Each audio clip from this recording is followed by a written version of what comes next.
nether regions is comparable to childbirth. Ask any woman and she'll say he's lying. But ask any monk and he'll say that he doesn't know what they're complaining about. It doesn't hurt to get down there. This is one superpower that all men wish they had. It kicked in the family jewels, and you know pain. Believe it or not, it is possible. Quite beneficial to go down this route. Monks practice an exercise called the iron exercise, which makes that area as strong as iron. To do so, they stimulate tissue blood flow at resilience by increasing the stimulation level. Not only does this mean that it hurts less, but it can also have some surprising benefits. The stimulation of constantly hitting Ayaw pagsat kung dili mong matuman para di ka masalitan. Doon naman tatay kaysa putan, unta tumanon na to ang tanan. Ako kang gisuportahan para sa imong kaayuhan. Dili lang tani mo hikalimtan na doon na tayo gipanumpaan. Nanong imo man kong gibiyaan, imo pagyud kong gipasalikan. Namot kong tagay, tas sa WeChat, sa Skype, ug sa Facebook. Kung tawag ko, kontaktin ka, grabe ako kabalakan. Nihayag na lang ang anak, asa ka kanila ka. Ayaw pagsat kung dili mong matuman para di ka masalitan. Doon naman tatay gisabutan, unta tumanon na to ang tanan. Ako kang gisuportahan para sa imong kaayuhan. Dili lang tani mo ikalimtan na doon na tayo gipanumpaan. Pero honest man kay kunin mo, kay balog yung taon ang Ginoo. At gabi ako nagtrabaho, ikaw nagyod ang inspirasyon ko. Ang tawag mo maoy kalipay ko, grabe nagyod in taon akong kami nga nimo. Saan ko kanimo ako yung gituan, tinaka sa akong duka. Ikaw lang ako pakaslan, sa bisan asa pa na simbahan. Palihog lang tuuhi ko, pinangka ko sa ligi ko. Wala gilaing makabukan sa gugma kong gihalad nimo.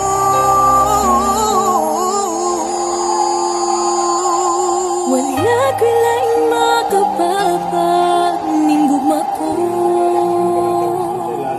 para kanimo.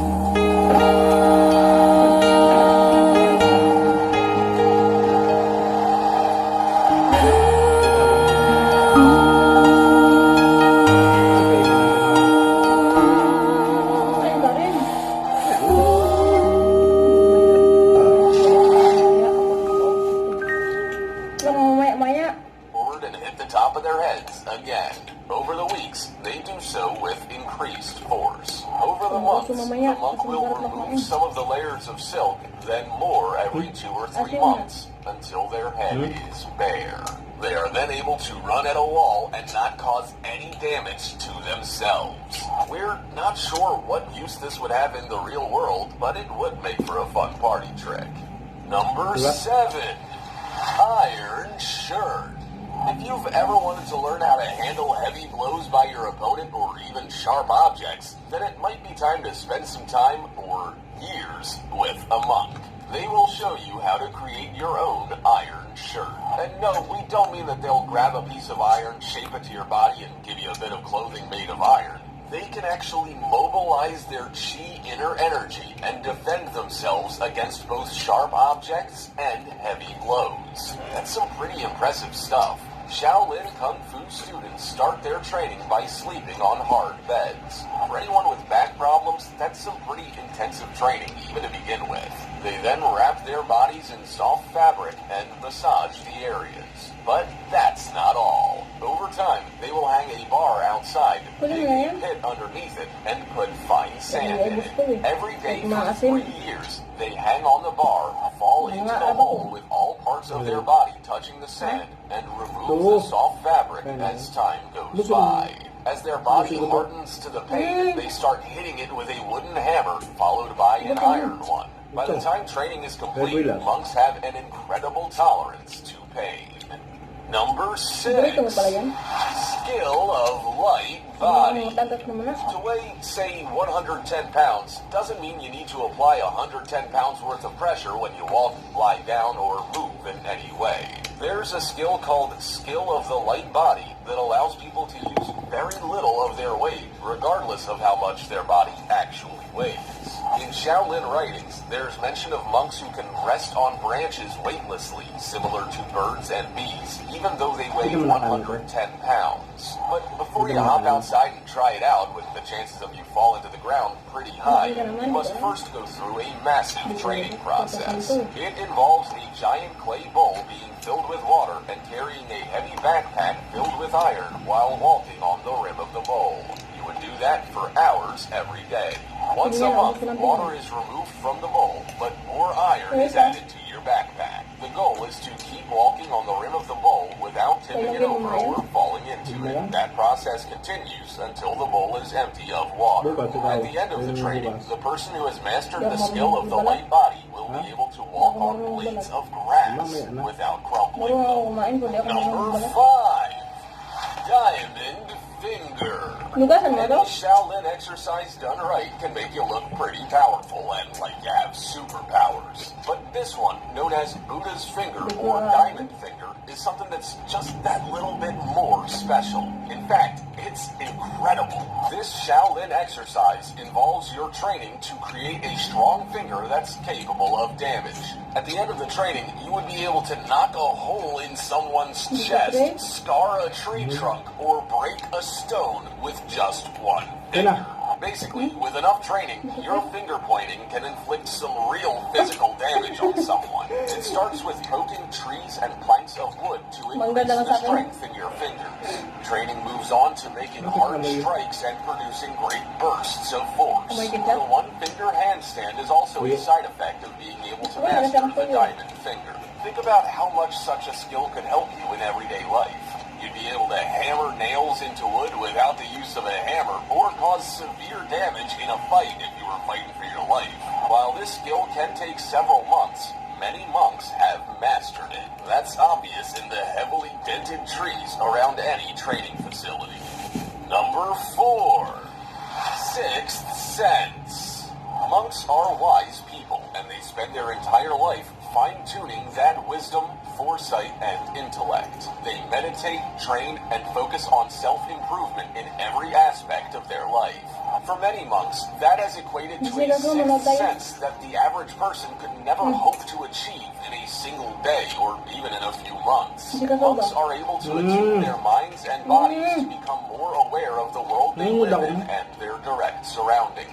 Over time, they even manage to sense danger. They can foretell their future and the future of others, and they seem to be aware of everything on an entirely new plane to the average person. This isn't a skill they are born with or learn overnight. Monks and Buddhists understand their sense of self, especially in relation to their mind. They treat their sixth sense the same as their hearing, sight, vision, and so on. There's an easy way to explain the difference between a trained and untrained mind. Most people have a one-step process where they see an object. For example, I see a pen. Someone who is self-aware, like a monk, has 2 steps in the process. Their awareness makes them say, I'm aware I see a pen. Number 3, endurance. No one will deny the fact that most monks have incredible endurance. That's a given, especially when you come to understand just how much training they do.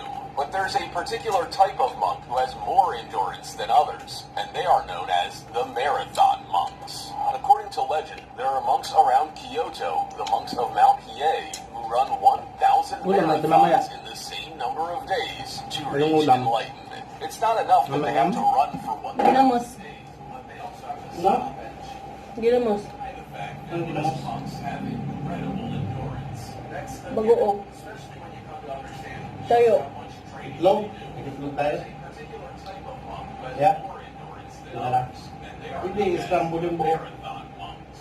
According to legend, there are Sarap monks yun. around Kyoto, the monks Oo, pwede. Wala naman tayo ito eh. Tapos tayo alam. Tapos sangayon natin ang galing. Sangay. Hindi na, masagsangag. Uy, Ha? ayoko ng sangag. Wag na. shrines along the way to modern life, such as the complexity and challenge. Sangayong kita. Suntok gusto mo. Ayaw mo sangayong ko yan. Ikaw ang sangayong ko. Suntok gusto mo. Ayaw.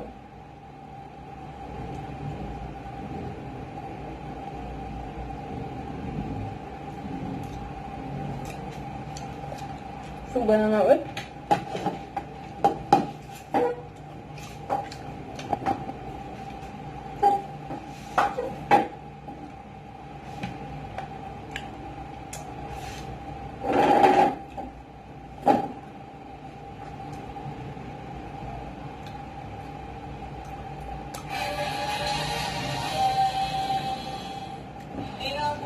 Palihit ng ginastos na Serati agawan na kasama sa nagrupo. Nang mga lalaking laro na pagdaragsa sa Pinilang Sirena, ang Nices Cornelius, si Quezon Avenue flyover mag-aalas Ilo ko nila sayang. laban ako. Tapos tulog po ako doon sa may maliit na poste. Tsaka nung may nakalagpas ako maliit na poste siya, ginagawa ko siya ng bag, iisinakan ko, tapos ipa ko yung mga kasama yan. Nang makalayo na kaunti sa grupo, sakto yung nagmag-o-prank ng sandaling iyon. Malayo namin para nasubukan. Ngayon, yung kawawalan nila ko rin na dalawa. Nagtingin mo yung level namin. Ngayon, siya ang magdabana. Inabot pa yan eh. Ang problema, malakas ito ako. Yung pinalaga na namin, tapos na kayo dito. Hindi mababa sa apat na saksak ng ice pick sa magkabilang braso. At Team Uniformius, buti na lang at hindi malalim ang mga ito. Agad namang tinugis ng mga friend volunteer ang mga lalaki. Pero sinagawa na lang at inabutan. Ako tayo sa mga ko. Hindi siya lang iba pinabot nila. Ayun, ako na lang ito. Nalalagay na siya.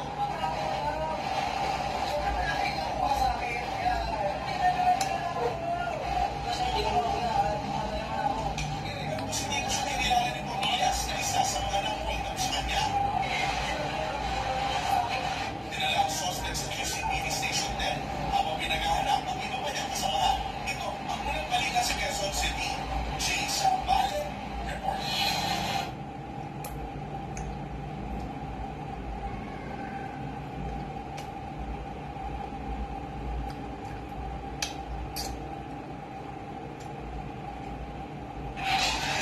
Mga alas 5:30 na madaling araw kahapon na makita sa kuha ng CCTV ang lalaki ito na naglalakad sa kahabaan ng Simeon de Jesus Street sa Balontondo sa Maynila. Maya-maya pa, may sumunod na dalawang lalaki sa kanya. Hindi nahagip ng CCTV ang nangyari sa gilid ng daan. Ngunit matapos ang ilang minuto, makikita na ang tatlong lalaking ito na naglalakad palayo sa lugar. Ang tatlong lalaking ito ang mga suspek umano sa pagnanakaw ng cellphone at pananaksak kay Nico Absalon, 22 taong gulang. Ang biktima, nagtamo ng 4 na saksak sa katawan at kailangang operahan, pero positibo niyang kinilala ang mga suspek. Nahuli sa follow-up operation ng mga suspek na sina Ricky Pietragorda, Francis Noresto Sablay at Danilo Doctora. Ginamit namin yung mga CCTV kung saan nakita namin yung 3 main factors na allegedly sinasabi ng biktima na nang-hold sa kanya. Sila din yung Saan? Grabe ang mga ayot na. Saan yan? Ang mga suspek kakilala Saan? ng pamilya ng biktima. Saan nga? Undo. Kung saan naman binigay ng pamangkin ko yung cellphone at yung gamit, bakit tinangkap pa nila at pinagsagat? Parang gusto nila hindi nila buhay. Bayaran niyo yung ginawa niyo. Pasensya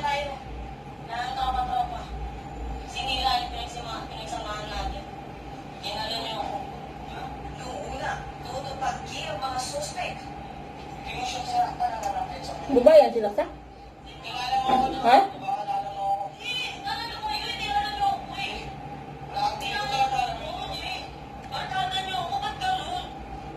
Hanggang sa nagtuan ng mga ito. Sino sumaksak doon sa biktima? Ikaw. At napaamin ang isa. Ano sumaksak? Gusto ko yung survive sa mga tao. Crisis na nga, may mga dumagdag pa mga ano.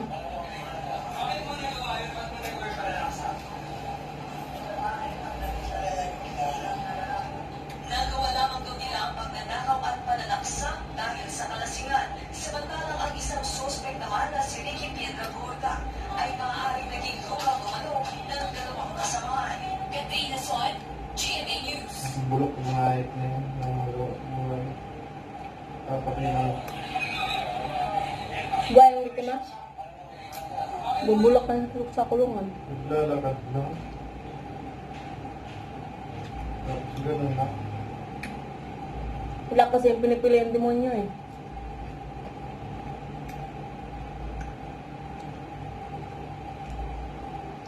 Tapos kakilala na. Katropa lang. Sa tropa, ang babae, pinsan yung tinira.